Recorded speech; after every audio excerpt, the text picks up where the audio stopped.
My name is Jihan Chobanoğlu. I am the Dean of the School of Hospitality and Tourism Management in the MoMA College of Business at the University of South Florida. I'm also the Director of M3 Center for Hospitality Technology and Innovation. And how I got involved with MOOCs is a story that I would like to tell you. Here is that,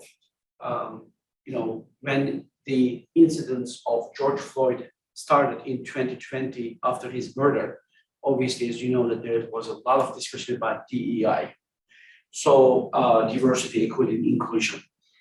And before I start telling you, let me just tell you, I didn't know about MOOCs until this particular discussion going on in our university. MOOC is massive online open course. Maybe some of you know EDX, or you may have heard Coursera. Like I said, I didn't know, but I got very involved. I've heard of it. So it's a model where MIT and Harvard started, I think 15, 20 years ago. They put edx.org, and they offered the content for some courses for free of charge.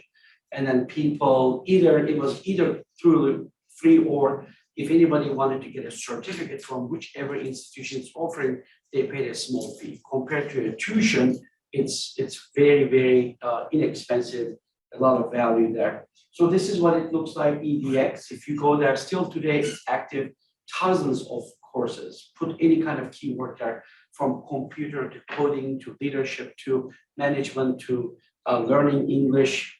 It's all up there.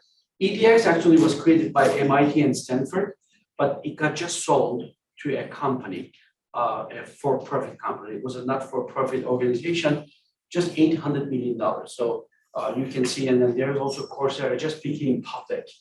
So there is a lot of kind of momentum going on here, Coursera. Like I said, that's not the point of this, but is one example about how we as a University of South Florida have utilized this to create a huge, humongous, unbelievable amount of value. This is Udemy, maybe some of you also may know. I remember that many years ago, one of our faculty members was using Udemy in the class. So it actually gave components of a course in Udemy. It's free unless you want to have the certificate, as I told you before. In 2020, I found some statistics online, 180 million students or participants got involved in MOOCs. Many people start, but they never finish. So there is a huge income or completion rate is quite small, so to speak, maybe about 10%. If 100 people start, 90 quit. Just look around, because it's free, there is literally no cost to enroll into any course. Today, it's more than $250 million. 250 million people who are involved in MOOCs, 950 universities.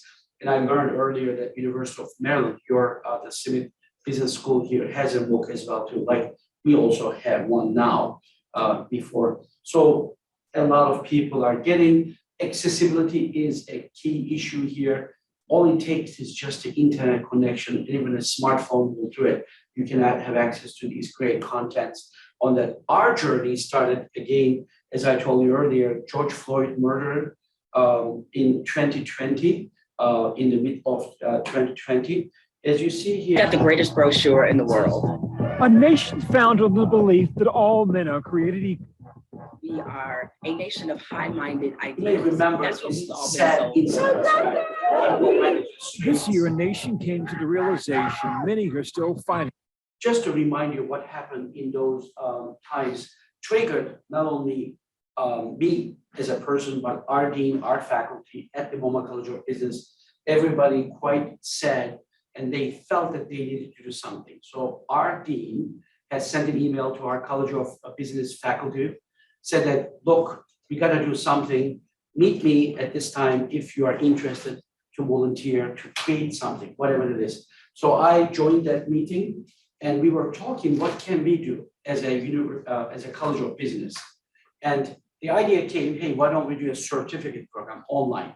And the certificate program has been named as Diversity, Equity, and Inclusion in the Workplace. So people volunteered. I'm not an expert of that topic. I don't teach HR, So we have quite a few different faculty members who actually said, oh, I can teach emotional intelligence, I can teach racial discrimination, I can teach this, that, microaggressions or whatever it is. And we also had two corporate partners, Jabil, which is a pretty big company, $30 billion company, and did Tampa Bay Lightning. They also said that we want to partner with you. They've given us access to their executives and speakers. So, and my role there, again, not as a content expert. So I was in charge of finding an LMS, learning management system, to offer this MOOC. As you know, I went to EDX just like anybody would go, but they said that you have to pay $150,000 first. Then there is this cost, this cost. It's just like a lot of cost that we didn't have the budget for. The faculty were volunteering their expertise. I volunteered my expertise, whatever I could do. And then I went to open Google one day. I said, screw this. If nobody's going to pay this much money. I typed in Google free LMS, learning management system. Then I got the Sakai, Moodle, maybe some of you may be familiar to you, and Canvas came, but Canvas had a limit for 500 people for free of them. And then our university uses Canvas. So I went to our IT. They said, no, you have to pay $30 per person for non-degree seeking students, because these were going to be considered non-degree seeking students, which we didn't want to pay $30 per person. So I come across with something called OpenEDX. EDX has also their OpenEDX, which is a source code that you can just download for free, but you have to find a server, install it, and then it just becomes your LMS, like a Canvas. What do you use at University of Maryland here? Canvas. Canvas. So you literally just make your own Canvas. And I told this to our dean. He says, are you sure? I said, I'm not sure, but we'll try. And then I found a computer consultant, one of our former students.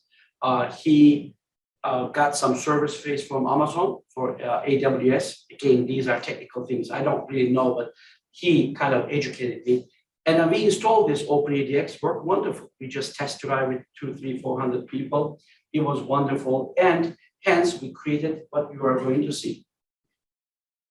In 2020, more employers were prompted to pledge to work toward greater racial equity and fairness within their businesses.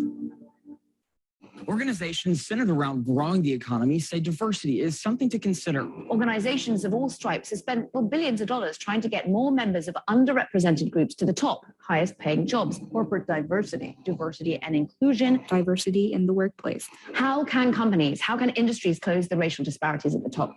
The USF Muma College of Business wanted to help these companies do exactly that. So we partnered with Jabil and the Tampa Bay Lightning to offer a free diversity, equity, and inclusion in the workplace certificate program. We want to welcome you to this great diversity, equity, and inclusion in the workplace certificate. Over the course of 7 weeks, weekly 2-hour seminars were live streamed on YouTube and LinkedIn and included a panel discussion, a keynote speaker, and an instructional segment. Together, we explored methods to grow a workforce that includes differing races, religions, ages, genders, sexual orientations, and persons with disabilities. USF faculty, local celebrities, and other experts led the modules. Instruction included emotional intelligence, stereotypes and unconscious bias, and recruitment and retention. Participants learned how to perform organizational assessments and create detailed plans that focus on inclusive change and were required to pass a quiz at the end of each module. With 135,000 registrants, over 900,000 total video views, and 63,000 digital certificates earned, and participants from influential companies, we certainly got the conversation started. Oftentimes we're uncomfortable and we don't know what to say, or we feel like we have to have all the answers, and you don't have to have any of that. You just need to be brave and have the conversation. Participants said the program enriched their lives with concrete, life-changing, and business-changing lessons. I strongly recommend the program to my colleagues and any professionals who want to become competent practitioners of DEI. The DEI certificate enabled really good conversations that I think have the potential to bring around real change. It's also helped me communicate with others how we can incorporate diversity into new ways of doing business together. Can you take an idea and make it into something actionable that affects real change? That is the measure of success. Many recognize the support of our partners, the Tampa Bay Lightning and Jabil. This program would not have been possible without their support. Change in workplace culture is imminent, and the USF Luma College of Business is dedicated to helping move our world's businesses forward. So as you see, huge success. I mean, unbelievable. Again, normally the MOOC model, as I told you, that the content is free and people pay a small fee for a certificate, had they decide to kind of like take the quiz or whatever assessment. But in ours, we didn't charge anybody. It was 100%, even if you just take the content or the certificate.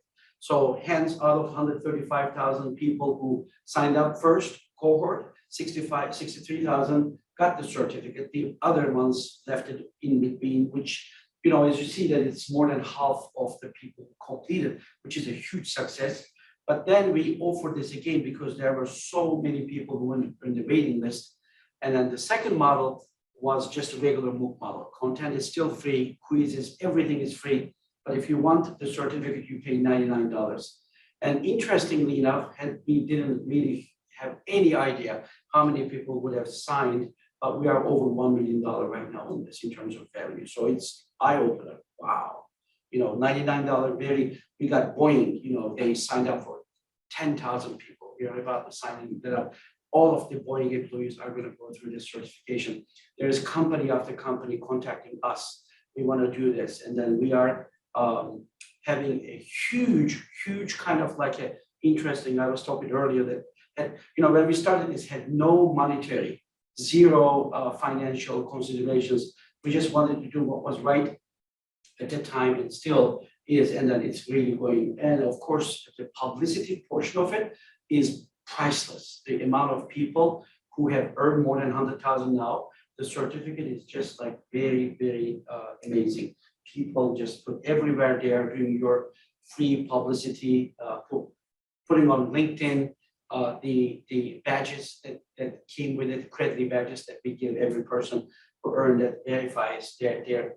And also, this is another one, a lot of people are saying, we don't know how many of them are going to come to USF, either donate money or come become a student or take other service. We don't know, and we really didn't care. We still don't care, but obviously there is a huge impact on it. So we have a LinkedIn group as well, 16,000 people. This is from this morning, 16,000 members and very active. Still a lot of conversations are going.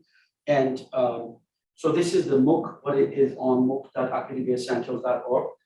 Since we have installed our own server, as I told you, free of charge, we just did this. So it's not, instead of EDX or Coursera, it's on mooc.academiaessentials.org. You can do a lot of great things with it. You can put links. We have all of the sessions are captioned for ADA. And our students, graduate students, my center, M3 Center for Technology, has done that work, and everybody volunteered. Now we hire people because we make money, and our budget now, I mean, I used to have $40,000 in my budget. Now it's more than $2 million.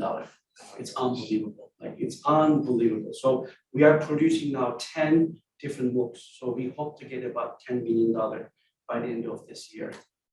So the journey for the DEI, specifically, if anybody is interested. So these are all through the collaboration of faculty who came together and came up with these different. So we are now producing DEI 2.0 from talking to action, the second one. This is the first one, 7 different modules. Each of them are 2 hours, and they are composed of a lecture part, about 50 minutes, and a panel, and also a keynote speaker. We invited guest speakers, and they just did this. People loved it. And this is just some examples of the speakers that you've seen in the previous video, and everybody volunteered. Not a single speaker charged any money, including the faculty plus some of the keynote speakers. We had the Chief Accessibility Officer of Microsoft, which normally charges $30,000 an hour. She did right there. She actually had an interpreter. She's deaf herself. accessibility in Microsoft. So if you're interested, just go about the content. Please go and look. It's still to this day, it's bestseller. I mean, we got, I think, every single month, thousands of views on this. And of course, DEI, investing in DEI from the business case is great, as you all know, and including our university as well too. So satisfactions are off the roof. We wanted to help organizations improve their diversity, equity, inclusion efforts as it relates to the workplace in Florida, USA, and the world. So we have people from all around the world. Majority of them are there. And this is the number 2 DEI. MOOC is number 2 that's coming up from talking to doing. We partner again with several institutions to do this. There is all these different, again, modules in it. But the amount of value that was created is really unbelievable. So we put this one, this is another huge success after the success of the DEI, Inclusive and Ethical Leadership Certificate, which actually was a summit, it was a conference. It was a conference still free of charge. We got about 50 experts from all around the world that talked about, we have professors from Stanford, Harvard University, they come TEDx style. So most of this courses in this one, again, you can go to mooc.academiacentral.org and find this. They did 10, 20 or 30 minute speeches on whatever topic. Communication, DEI is in there as well too. So this is another amazing success story because we have 50,000 people signed up for this course, more than 10,000 purchased it. So through the certificate. So as you can see that's also another over $1 million endeavor. So we are producing more wellness and well-being in the workplace is coming up. So we just finished recording those as well too. And I'm happy to work with you. And I was like talking earlier here that I guess that you also have a MOOC, but it is really an amazing endeavor, especially for College of Businesses. We are now have a full workforce on doing this, like I said, different one. So digital marketing and social media certificate is coming up. So we are working on it. Wellness and well-being in the workplace has already been finished. We have resilient leadership MOOC is coming up. And we have Leading with Magic, 3 Disney executives who worked in Disney for 35 years. They are recording as we speak, Leading with Magic 1. And there's many different ones as well too. So thank you so much for your attention. If there's any questions, I'm happy to take it. Also for students, if you are thinking about entrepreneurship, this is a great idea. And the way that I see it, of course, we are from a university and we have master's degree, we have Bachelor of Science, we have also a PhD as well. But as I see where the world is going, that it's going now towards skill-based education. People go and get skills. I don't know if you ever go and looked at, this is from the, I think, Twitter with the DEI cert there. So I can just stop this. If you go into Google, Facebook, the jobs, almost 90% of the jobs that they have now does not have any mention of college degree. They do not care if you have a college degree or not. Not that, it's not important, but all I'm trying to say is that the MOOC as a model of education is really creating a new phenomena for us, and it obviously provides a lot of opportunities for universities and also for entrepreneurs. Coursera, as I told you, started as a company and it just got public, and I think it's valued now more than $1 billion. So that just shows you the amount of the amazing power behind it. Obviously, there is a lot of research. If you go to Google Scholar and look MOOC effectiveness learning, so there's a lot of people who say that it's not very effective because, as I told you, that thousands of people join MOOCs, but only a few percentage finish it or they pay money. But even with that low amount of completion or partially completion, it's still massive. That's why it's called Massive Online Open Course. So I have advised our dean that we need to create a separate section that will produce MOOCs. Now, my proposal to the University of South Florida that has never happened before is accepted to create a micro masters. So we are going to create now many project management is one of them. For example, we just signed a contract for this one. So we are going to offer these small MOOCs, which people are going to take. And obviously they are all free. And then if they would like to turn this into a micro masters, then they are going to take a proctored test instead of just self-proctored or self. And then if they complete X number of them, they are going to earn a micro masters, which then will turn into a credit in the regular EMBA program. Then they can even finish MBA like this as well. So this is really an interesting model that we have kind of explored, not intentionally. We didn't go out there, let's make money. It just happened. But also, of course, as I told you, the financial considerations is quite surprising. My center is the #1, the richest center in the nomenclature business. So everybody is really amazing now. But the more importantly, the value it created in the community in Tampa Bay. Everybody still, I go to any different kind of community events, people thank me. Obviously not just me, but the team for putting it together. So there is a lot of goodwill come out of there. As a public university, University of South Florida is one of the 13 universities in the state of Florida. This was really, really important, and we are very, very happy that we have done it. Yes.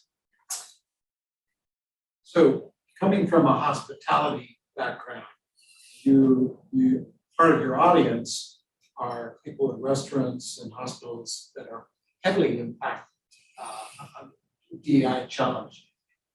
Very difficult jobs, very high turnover. So now many of those people will have time to take a course, but many of them may not be technology focused. So I guess the question is, what have you learned about how this approach works for entry restaurant workers, hospitality workers? This part of the workforce has been hugely impacted through the pandemic, has great needs.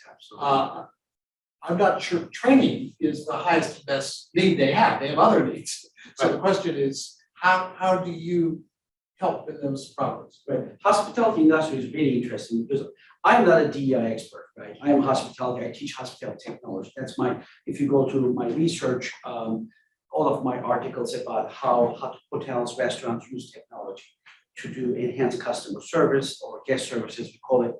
And what I found out when we were getting into DEI content, I also explored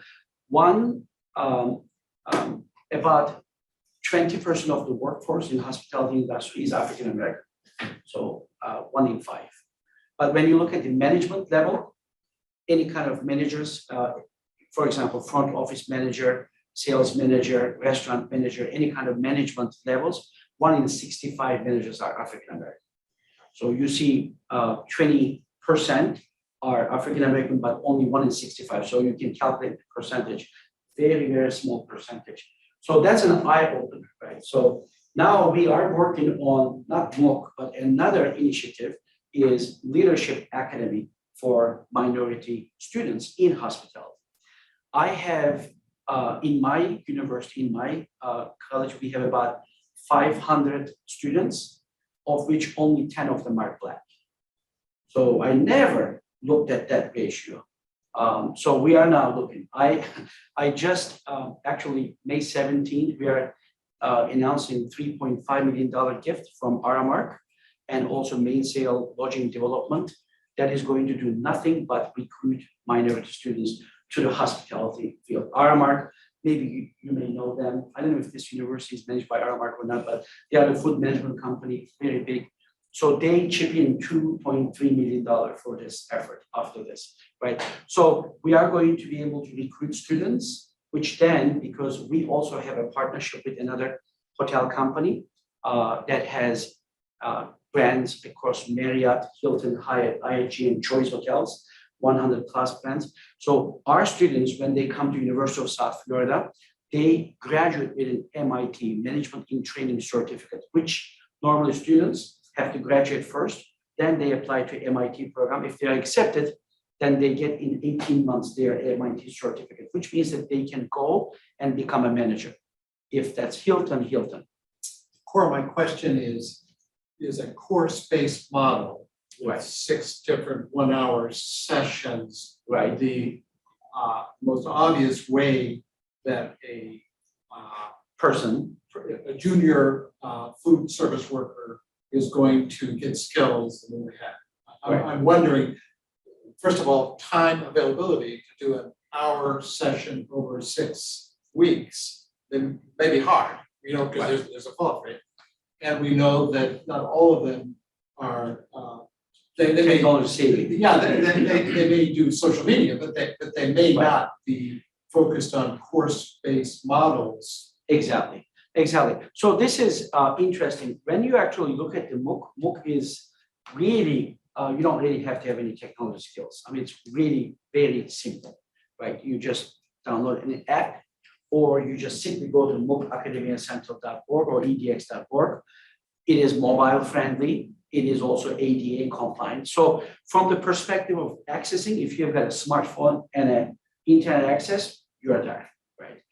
How you are going to know about this and you are going to take advantage of these and are the MOOCs that are available, is that going to help you to get, to take you where you want to go? That's another, question. But for the purposes of, like we are doing next month in June, zero-based curriculum review for hospitality. So we are inviting all of the stakeholders. We are telling them, imagine there is no hospital school at University of South Florida. If you were to create one, there is a white screen, what would that be, right? So we are going to take this and I'm sure that you probably have the same, one of the most biggest needs anybody is telling us is the soft skills, communication skills, right? Presentation skills and financial literacy. Right. So that's why we are doing financial literacy for financial managers. Course is being built right now. We have a course for credit, but we are also building that as a MOOC model as well too. That's why we are working on communication with Matt Abrahams, the communication expert from Stanford University. So those are I think that as we develop more and more, the needs come in, that we are going to go to that model because it's accessible. Yes. Good presentation. A particular interest in technology and also of knowledge workers. Academics are knowledge workers. When you apply your knowledge, you're creating technology in a broad sense. Something I always like to point out in MOOCs that while they have this, oftentimes they say that 100,000 people started our course, but only 10,000 finished it. So 90,000 they just didn't do it. They failed. Yeah. In MOOCs, the goals of a lot of the students, consumers of MOOCs, are limited to specific areas of knowledge that don't include the whole course, whole linearly taught course. That the 90,000 in that example, most of them have gained a lot in what they really want or need in that course. How can you better provide a metric for those who don't complete your MOOC course, but do gain significant knowledge from the course that they need? There's specific problems that they're dealing with that they need these skills, which may be limited and not as wide as what the whole course is. And also an example of the technology that helps in that area. You mentioned that these courses are closed captioned, correct? Yeah. Closed captioning is great. Of course, you got to make sure that the closed captioning is done in a way that you don't have a lot of errors in it. I found that That's frustrating. why I at didn't times. say auto caption, I said closed caption, because auto caption is auto generated. Yeah. Then one of our students actually go in there and check it. For Yeah. example, if they say Jihan, my name is pronounced Jihan, but it's Sihan, C-I-H-A-N. Yeah. So they correct that, yeah. Spelling is often a really difficult thing in, Right. in the auto English. captioning. But even in auto captioning, misspellings are rife, and it can be frustrating unless you have corrective measures to improve it, and have the closed captioning or auto captioning be really accurate. And especially if you can get a really accurate captioning, there are further advanced captioning systems whereby not only can someone view the captioning with the video, but you can search on the caption, smart captioning. If there's a specific topic of That this, you're looking for. say 100-hour long lecture series, 100 hours, I don't want to watch a whole 100 hours, but I want to find specific topics that I'm very interested in, I can quickly find them through the caption. Because the captioning is accurate, and you can search on these captioning, like in the Google search system. Yeah. Smart captioning. That's a technology that really improves these kinds of MOOC systems, I believe. And I think it'd be great for you too. So that's technical adaptation that could help. Yeah, unfortunately, I couldn't get connected to internet here. Otherwise, I was going to show you. In EDX, Open EDX, so you can put a YouTube video in there, and if you have the transcription of that, so what we do is that we have. I was going to show it to you, but so we have the YouTube video, and the transcription is on the side. It's synced. So as the YouTube video play, the caption is going down. So you can search in that one. I don't know if that's maybe smart search of the caption or not, but somebody is looking for whatever the word it is, they can diversity, they can just go in there, next. And then we also provide the transcript as well, because some people learn that way. It was surprising, we didn't do it in the beginning. So they were saying that, can you please provide the transcript? So what we did, we took the transcript with the timers, we took off the timings, and we put just the text there. Some people like to read and learn this way. Very interesting, but we do provide all of that. The direct search for exact word search is important, but also more broader search, conceptual search. Right. I don't know how to do that. But that's also more useful. Yeah. That's a great. Searches. That's a great. To your point, how do you measure success if some people don't finish the modules?